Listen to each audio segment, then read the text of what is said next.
안녕하세요. 이재현 IELTS 전문 어학원 대표원장 이재현입니다. 지난번에 1부를 통해서 학생들의 반응도 상당히 많았고요.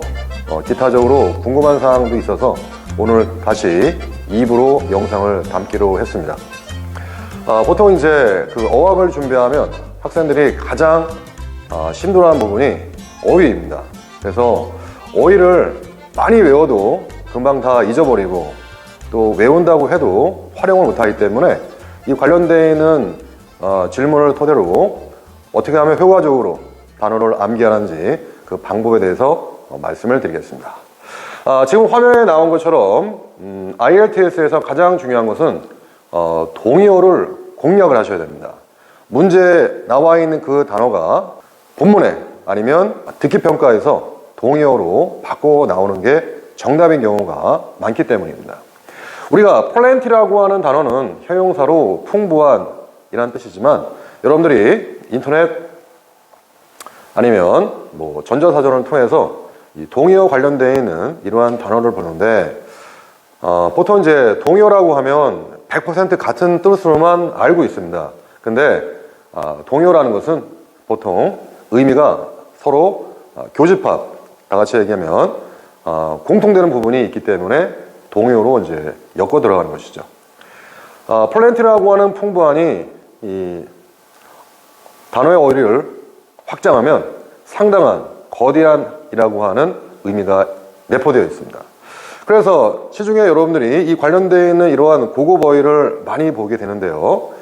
이런 단어는 정확히 따지면 plenty하고 100% 같은 뜻은 아닙니다. 단지 이런 단어들이 상당한, 거대한이라고 하는 교집합적인 공통 분모를 같이 쉐어하기 때문에 여러분들이 문제에서 plenty가 나오면 본문 혹은 이제 듣기평가에서 이런 식으로 단어가 바꾸어 나간다 이겁니다.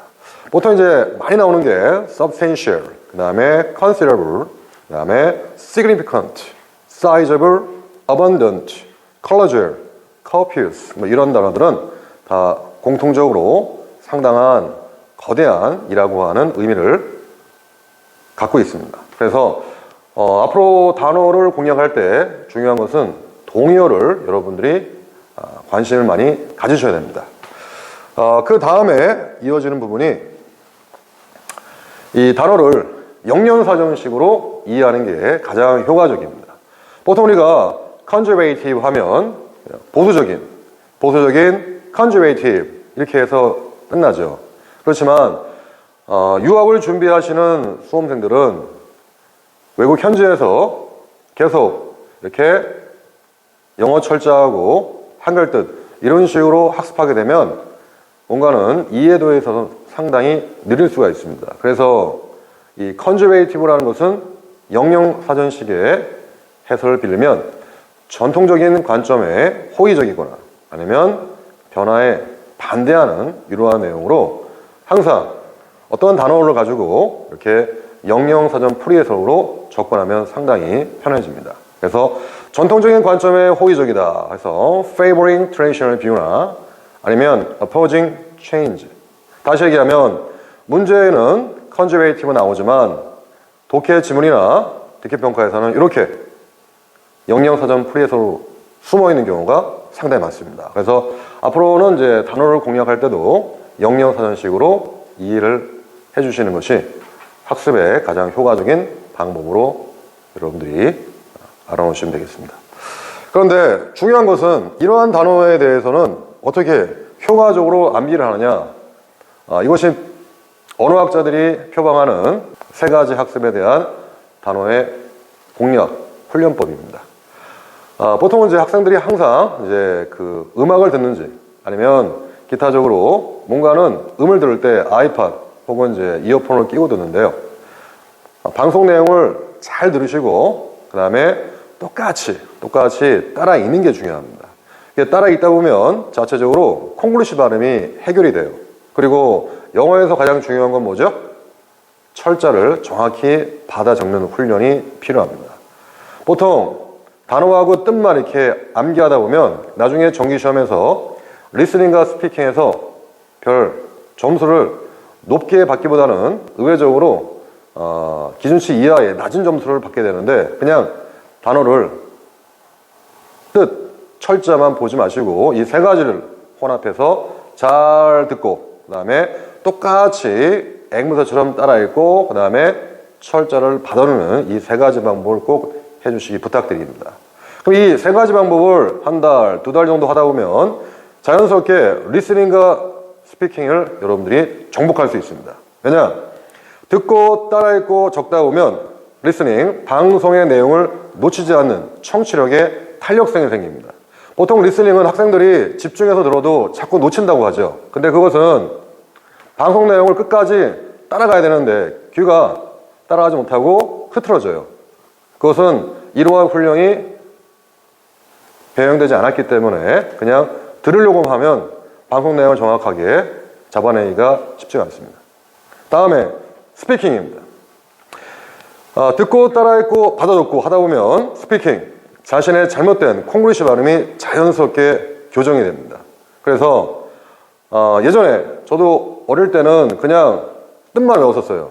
근데 해외 나가다 보니까 뭔가 말도 해야 되고 써야 되는데 이런 거에 대해서 상당히 뭔가 스트레스를 많이 받았었습니다. 그래서 언어학자들이 말하는 단어의 가장 효과적인 훈련 방법은 잘 듣고, 그 다음에 똑같이 따라 읽으면서 철자를 정확하게 옮겨 적는 이 세 가지 방법을 한 두 달 정도 꾸준하게 한번 해주시면 리스닝과 스피킹을 한 번에 잡는 그러한 효과를 갖게 될 것입니다. 그러면 이러한 단어 훈련을 통해서 이제 여러분들이 처음으로 이제 리스닝에 대해서 일단 먼저 주요 공략법을 또 안내하도록 하겠습니다. 앞전 시간에 제가 문법을 어떻게 하면 된다? 문법을 암기하지 말고 세계사를 통해서 문화, 그 다음에 종교, 그 다음에 철학이라고 하는 내용을 잘 가미해서 문법 내용을 하나하나 원리적으로 습득하다 보면 이제 여러분들이 문법에 대해서 상당히 편안함을 느끼고요. 그리고 단어도 듣고 따라 읽고 하면서 단어의 효율성을 극대화시킬 수 있는데, 근데 리스닝은 어떻게 정복하게 되는 거냐?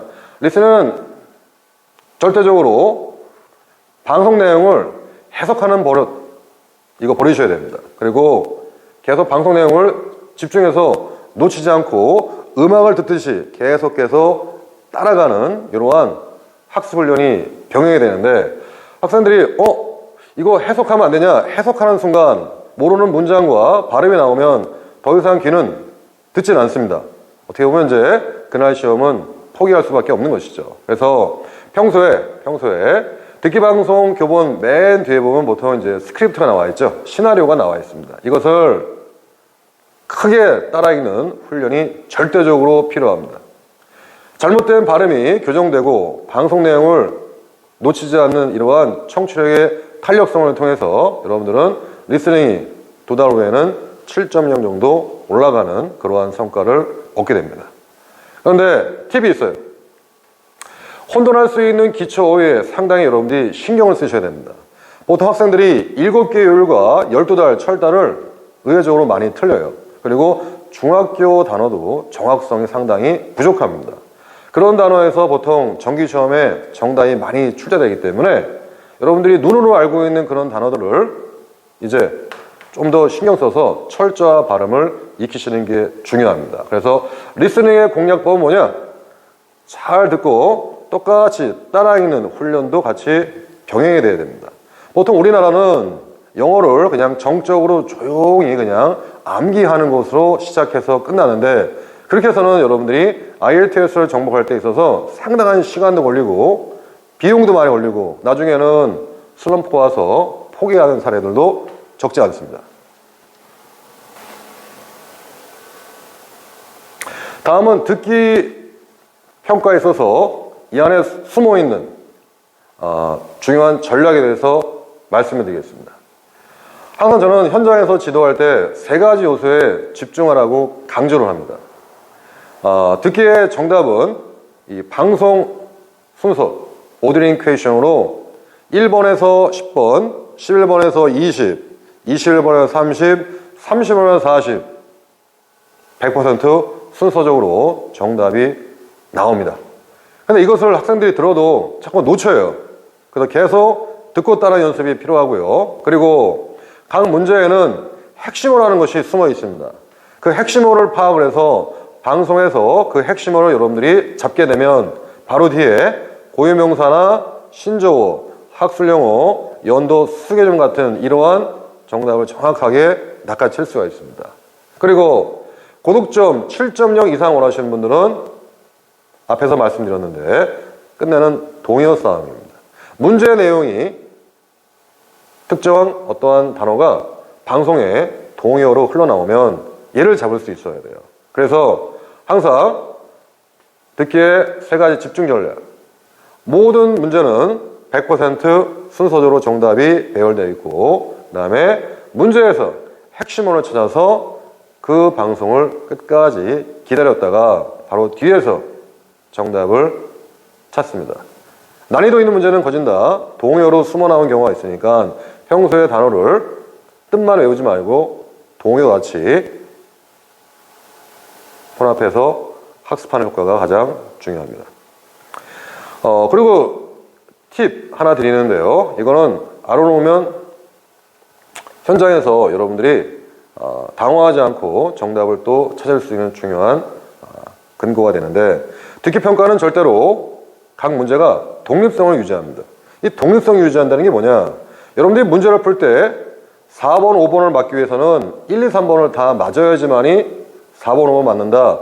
그러한 연관성이 없다는 거예요. 다시 얘기하면 모든 문제의 정답은 순서로 나오는데 단 문제 유형의 정답은 연결성이 없습니다. 4번은 4번, 5번은 5번, 6번은 6번 각각 따로따로 문제가 독립적으로 나옵니다. 그래서 여러분들이 7번, 8번을 맞기 위해서는 5번, 6번을 맞을 필요는 없다는 것이죠. 그래서 항상 문제를 풀 때 놓쳤다고 당황하지 말고 놓친 그 다음 문제는 여러분들이 집중해서 잘 따라가다 보면 정답을 또 맞을 수 있는 그런 기회를 갖게 된다. 그래서 문제 간에 연결성이 없다는 것 여러분들이 다시 한번 확인하시기 바랍니다. 그래서 듣기의 3가지 3대 요소 정답이 순서적으로 배열되어 있다. 두 번째, 핵심어를 찾아라. 세 번째, 동의어를 활용해서 최고점을 높여라. 또한 절대로 문제에 연관성이 없는 독립성이 유지하기 때문에 문제를 들을 때 여러분이 놓쳤다고 당황하지 마시고 끝까지 방송 내용을 찾아가시면서 정답에 여러분들이 100% 나온다는 것을 명심하시고 정확한 절차를 잡아주시기 바랍니다.